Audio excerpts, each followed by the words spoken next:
The ocean does not forget. Every lost soul, every ship claimed by the waves, every whispered plea swallowed by the depths, it remembers them all.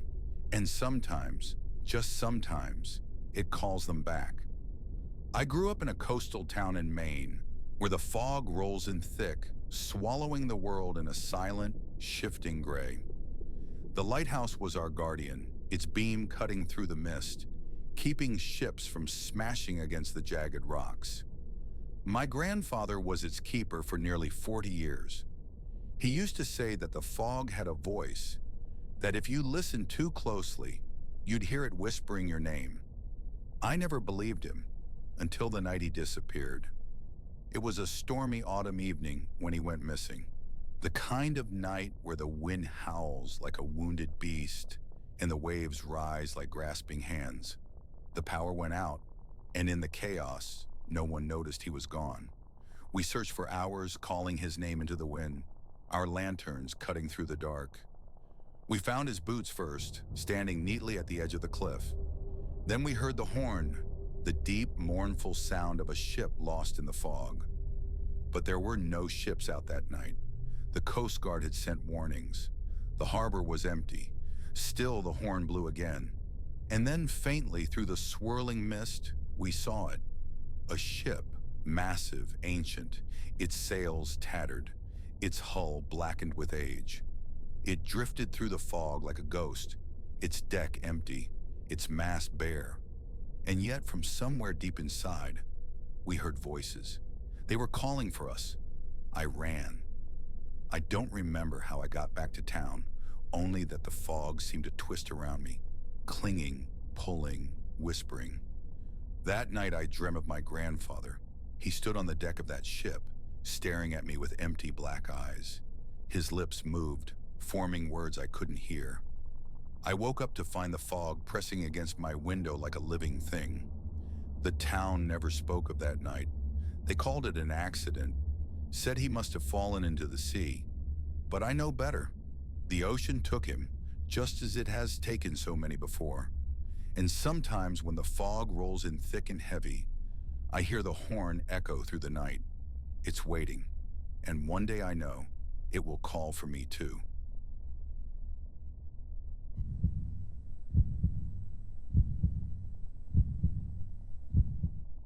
There's a place off Highway 89, somewhere between nothing and nowhere. It doesn't show up on maps. GPS won't acknowledge it. If you ask the locals, they'll just shake their heads and tell you to keep driving. But if you're unlucky, if the road stretches too long and the night grows too deep, you might see it. A flickering neon sign buzzing in the darkness. Black Pines Motel. I stopped there once. Just once. I was on a long drive, heading west, trying to outrun the kind of past that leaves scars on your soul. The gas station back in town had told me the next rest stop was another 100 miles, but I was exhausted. So when I saw the sign, the old rundown building sitting in the gloom, I figured it was a stroke of luck. I should have known better. The man at the front desk was wrong. Something about his face didn't sit right, like his skin was just a little too loose, like it had been stretched over a frame that didn't quite fit. His teeth were too white, too even, his eyes too flat. But I was too tired to care. Just one night, I said. He handed me the key without a word. Room 6. The hallway smelled like mildew and something else. Something faintly metallic. Something wrong. The walls were lined with old photos, black and white images of guests long gone. Their faces were blurred, distorted. Inside the room, everything was just a little off. The bed was made, but the sheets felt damp. The mirror above the dresser had a crack running through it like a jagged wound. The light flickered, buzzing, humming like an insect trapped in glass. I told myself it was just an old motel, nothing more. Then the phone rang. I hadn't given anyone the number. The motel didn't have Wi-Fi. Hell, I wasn't even sure the place had electricity that wasn't running off some ancient generator. I picked it up, static, and then a voice. "Don't open the door." A click. The line went dead. I stared at the phone. my skin crawling. Then outside, footsteps, slow, heavy, moving down the hallway, stopping in front of my room. A shadow passed under the door. I held my breath, listened. The doorknob rattled once, twice, then silence. I didn't move. Minutes stretched. The air felt thick, heavy, pressing against my skin. Then I heard it, a whisper, right at the keyhole. "I see you." I didn't sleep. I sat on the bed, gripping the cold metal of my car keys, waiting for morning. When the first light of dawn broke through the cracked blinds, I grabbed my bag and bolted. The hallway was empty. The front desk was empty. The man with the too loose skin was gone. But the photos on the walls had changed. The blurred faces were clearer now. And in the very last frame, just before the door, there I was. I never looked back. I drove until my gas tank was empty, until the motel was nothing but a bad memory. But sometimes, late at night, I check my rearview mirror, and for a second, just a second, I see that flickering neon glow. Black Pines Motel, waiting, watching, and one day I know I'll have to stop again.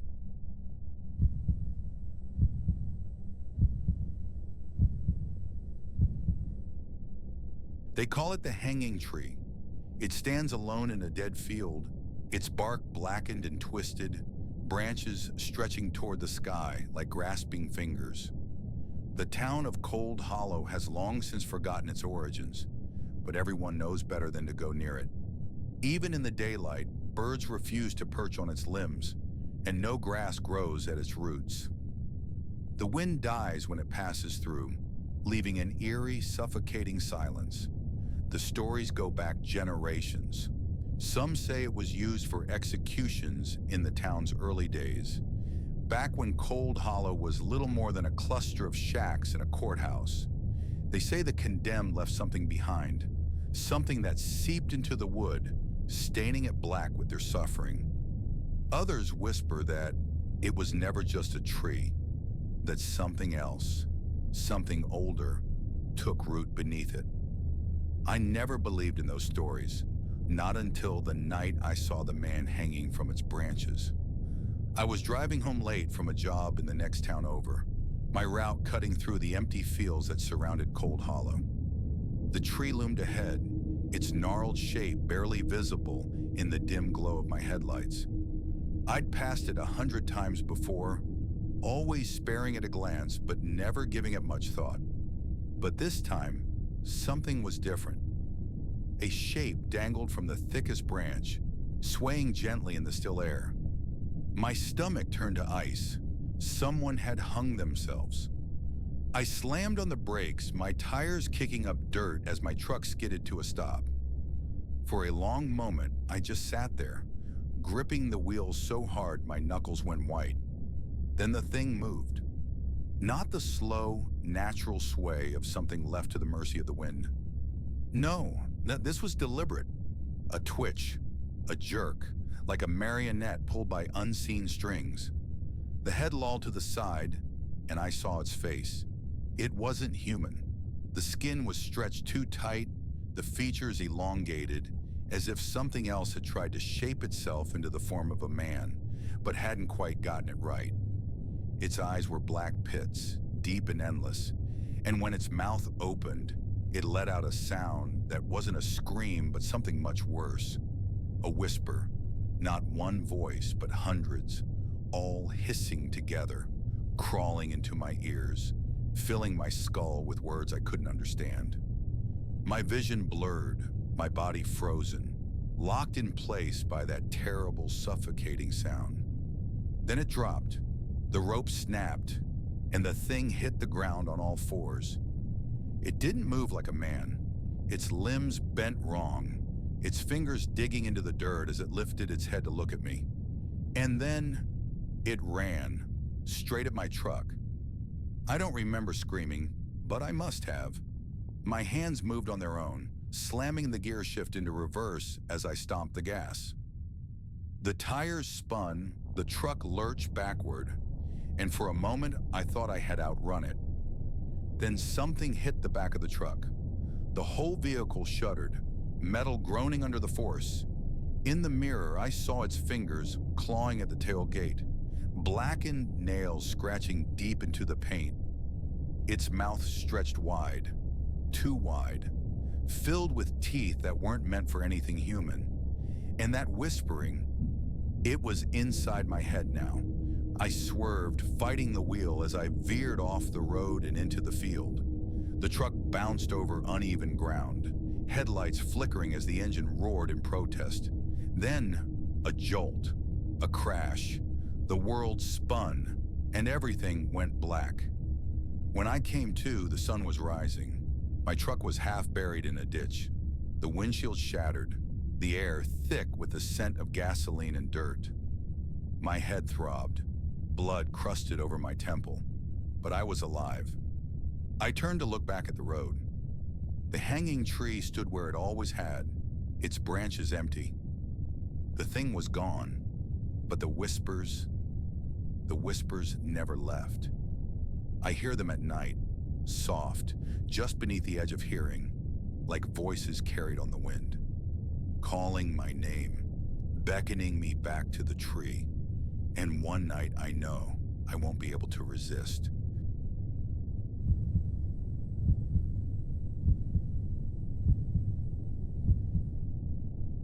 There's a place deep in the Blackwood Forest where the trees don't move, even when the wind howls. A place where no birds sing, no animals dare to tread. The locals call it the Whispering Hollow. No one goes there, not anymore. But I did. I was 19, reckless, eager to prove myself. I had grown up on the outskirts of Blackwood, hearing the stories of the hollow from old men who clutched their beers with white-knuckled hands, their voices dropping to hushed tones when they spoke of those who never came back.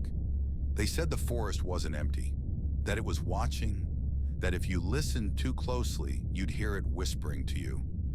I thought it was just superstition. So when my friends dared me to spend a night there, I laughed. What was a night in the woods? I packed a flashlight, a sleeping bag, and enough whiskey to keep warm. Then I walked into the trees. The first few hours were uneventful. The forest was still, eerily so. But I ignored the uneasy feeling creeping up my spine. I set up camp in a small clearing and settled in for the night. The silence was suffocating, but I told myself it was just my imagination. Then I heard it, a whisper, soft, just beyond the reach of understanding. I froze, my breath catching in my throat. I flicked on my flashlight, sweeping it over the trees, but there was nothing, just darkness. My mind played tricks on me, I told myself. The wind, just the wind. But there was no wind.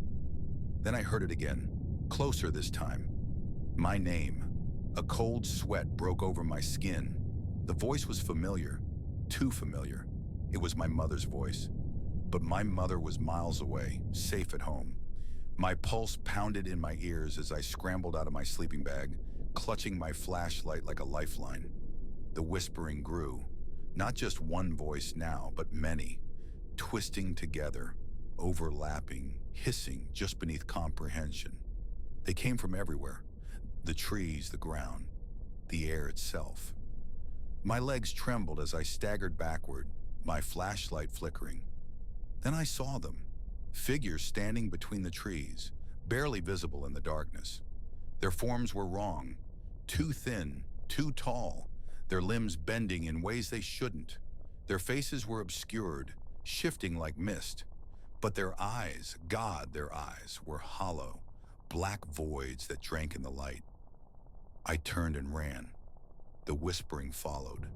It seeped into my mind, pressing against my thoughts, wrapping around them like fingers in my skull. The trees blurred around me as I sprinted blindly, my breath coming in ragged gasps. I didn't know where I was going, only that I had to get away. Then I saw the edge of the forest. Salvation, safety. I burst through the trees, collapsing onto the damp earth, my chest heaving. The whispering stopped. The forest was silent once more. But as I lay there gasping, something inside me shifted. I could still hear them, not from the forest, not from outside, from within. They're still whispering, and every day they get louder.